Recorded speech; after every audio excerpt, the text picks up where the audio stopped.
So the other day I did a video about old hairy sissy and how his womanizing. Apparently, it's all coming out. All the women are bringing receipts. And I know on the drama side of TikTok, all the women are showing their proof and going through everything and how they were mistreated by him. For the political side of it, here's the point I want to make on my end, because I've said for the longest time, hairy sissy is a scumbag. But what this really shows is what the Democratic Party really is behind closed doors. For anyone that hasn't really seen it, you don't necessarily believe it. You're not entirely sure. Most stuff about the Democratic Party is a facade. It's a song and dance for everybody. They're virtuous. They're good people. They're not like us bad conservatives. They're not like those bad Republicans and an evil bad Trump. They do things right. They're feminists. If you want to get abortions, get 5 million of them. It's no problem. And women can do whatever they want, and they're on your side. And most of the time, for the guys that are feminists, this is just a grift in order to get laid, because they don't have any social skills or can't get a woman in real life the old-fashioned way. So they have to come up with I'm a feminist, just like you. Oh boy, we're on the same side. And then this is how they get the women to come over and identify with them, and this is how they can make their push. So behind all of that is nothing but a scumbag. So first, I'm going to show you, for my YouTubers and the people on Rumble, my followers on YouTube and Rumble as well. If you're not really familiar with him, he's a Democratic activist. It's been proven. He's paid through his representative agency company by the Democratic Party. He's a Democratic influencer. He's a propagandist. This is one of the things that matters. And two, he's claimed he's a devout feminist, loves women, happy Women's Day and Women's International Month and all of that. And men are bad, and you all let women down when you didn't vote for Kamala and yada yada. He's got all these bullshit videos out there. So now I'm going to show you a picture of him so you have an idea of who he is if you've seen or heard of him before. Then I'm going to show you one of the more detailed accountings of one of the women that he really wronged, which, by the way, at the end of the video, it appears, allegedly, that she has him on audio, and that she says, if I release certain types of information, what are you going to do? And he says, I'm going to fucking kill you. Okay? So I have to be careful on some platforms what I say. So it ends up being a death threat at the end of this as well. And I don't know if everybody really caught and tuned into that last part, because that's especially important, not just the back and forth and the arguing, but the fact that that particular threat came out. So I'm going to play both of these for you here, so you have an idea of what this is.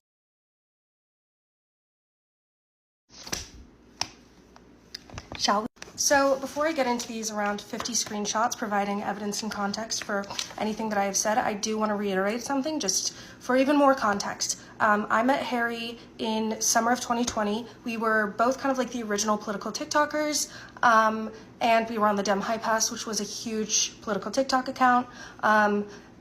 Our relationship has always been friend-based. However, when I did go to Jersey to visit my aunt, he has a summer house there, so we did hook up a couple times. So it was kind of like friends with benefits, but it was kind of established that if we saw each other in person, we'd probably hook up. But our conversations outside of seeing each other in person or whatever were never really like flirty or anything like that. So I was never under any sort of impression that we were exclusive ever.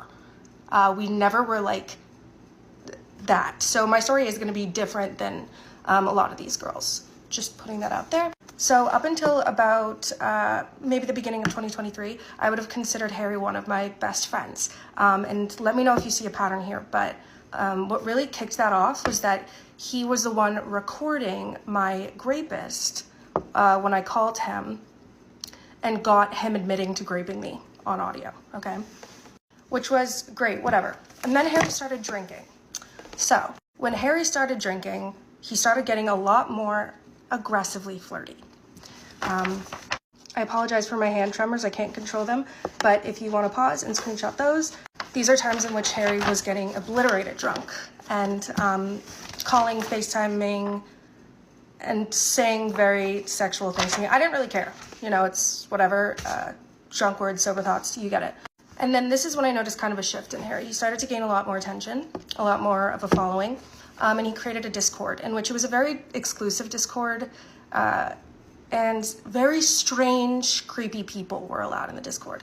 I was in it for a little bit, but I was like never allowed to talk in it. So that's where Harry meets somebody named Camille. Okay. I was advised not to, by my father, not to pursue an internship or a job with this Camille guy because my dad said he looked sketchy. Harry decided to go ahead and do so. And this is when I started getting messages from a minor, whom I will not say the name, with autism, who is also in the Discord. He was probably around 14 at the time. And he was sending me some concerning things regarding what Camille would send to him. Those are things I cannot show for legal reasons, but very much so did happen, and I contacted his mom, everything. But you know who was working for him? Harry. And I told Harry about everything that Camille was doing. Here's the proof of that. This is a conversation between Camille and the minor in question. Camille texts him, why do they know so many details then? Why do they have screenshots? And in those same texts, you will see him saying he's going to lose a business partner, aka Harry. Now, Harry would respond with, yeah, that's super messed up. I won't work for him anymore. That's crazy. And then I got this message from the minor saying that Harry still is working for Camille. So I reach out to Harry. And this is the conversation from that little debacle. And then it got to a point wherein I was seeing if I should be contacting the police because this minor happens to be based internationally. He's not in America. And I advised Harry that I'm doing so, and he starts advising me not to do so. Through FaceTime audio, mind you. But here's the conversation about him advising me not to do so.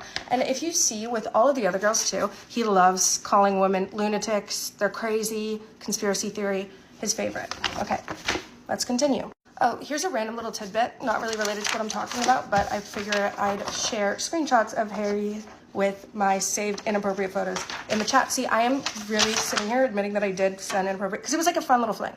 For me, this is like less about the romantic part of anything. I don't really mind that. I don't like that they're saved, but like the whole inappropriate photos thing, not really my main issue. The context of it is though, so hold on. So here's me saying point blank to Harry, what's a conspiracy theory? The grooming part or me quite literally finding your relationship with Camille and all of this is suspicious. That's a speculation, not a theory. Anyway, and this is after Harry called me about 20 times and me not answering, and him saying, this is truly insane, like, Hannah, you don't know anything about Camille in this entire situation, nor do you know what Chris and I dealt with when it came to Camille. Essentially, like, putting his issues with Camille above the fact that he's literally grooming a minor. Anyway. Eventually, however, I was manipulated into thinking that he was no longer working for Camille. Whoops. So then October 7th happens. I don't know if I showed this already, but this is also important in the context of everything. I'm sorry, this is so confusing. Everything is everywhere. Okay. So then Harry calls me saying that he's making some federal complaint against Camille. Okay. And I'm like, period. Right. And so here's that conversation. Essentially, he tells me that 2 other people are in on it.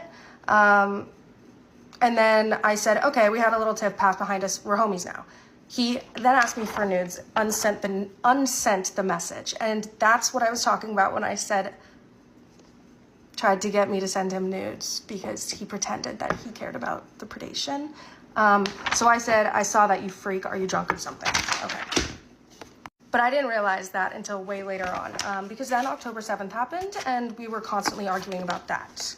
So here is me trying to call Harry because I was trying to talk to him about, Middle East stuff. He questions. He says he's tired. I say, whatever. He goes, you know what it's a perfect time for, though? Referring to nudes. I said, you're funny. Then he unsent a message, and I said, I saw that, you freak. Anyways. Then I had a phone call with the minor. He called me at like 10 p.m. I was like, what the fuck? I answer, and he's asking these really, really strange questions, and I'm like, what the hell?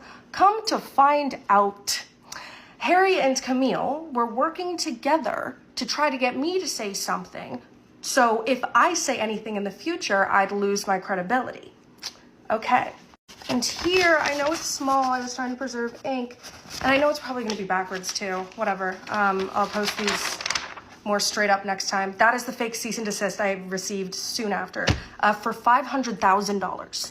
Accusing me of racism on TikTok because I have anti-Zionist approaches to things, amongst a ton of other insane things, which I will share later on.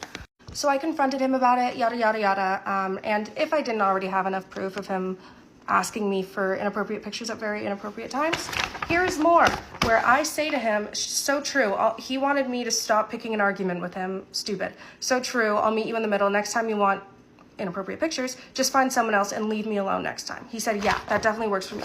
So there's him admitting that. Anyways, here's also more creepy text regarding inappropriate photos. I don't remember the context of some of these, so. Now when the creepy texts and threats come in, this is my favorite part. All of these, okay, all of these are all screenshots of threatening texts I got. But it doesn't end there. I have an audio. So I got a phone call from a blocked number when I was home in California. My sister recorded this, and this is kind of what happened. Who? Don't post anything about who? Camille. Who's Camille? I was lying. Maroon. Oh, Camille Maroon. Or what? Or what? Or I'll fucking kill you. There's an example.